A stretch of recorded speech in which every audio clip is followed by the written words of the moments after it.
Өзіңізді және жақындарыңызды коронавирус инфекциясынан қалай қорғауға болады? Қолдарыңызды сабынды сумен кемінде 20 секунд бойы жақсылап жуыңыз. Оларды спирт құрамдас ерітінділермен жиі залалсыздандырыңыз.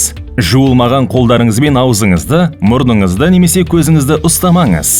Адамдар көп жиналатын орындарға бармаңыз. Қоғамдық орындарда міндетті түрде маска киіңіз. Кемінде 2 метр қашықтықты сақтаңыз. Есіңізде сақтаңыз. Айналадағылардың денсаулығы мен өмірі сізге байланысты.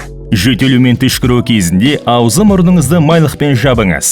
Қолданылған майлықты бірден жабық қоқыс жәшігіне тастаңыз және қолдарыңызды жақсылап сабындап жуыңыз. Сізде майлықтар болмаса, аузы мұрныңызды шынтағыңызбен жабыңыз.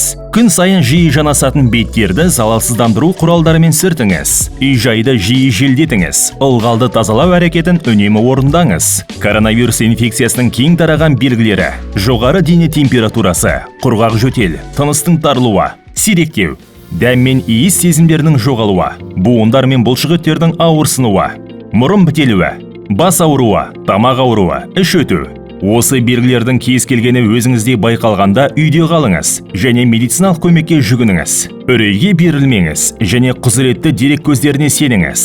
Коронавирус инфекциясы бойынша бірыңғай байланыс телефоны 1406.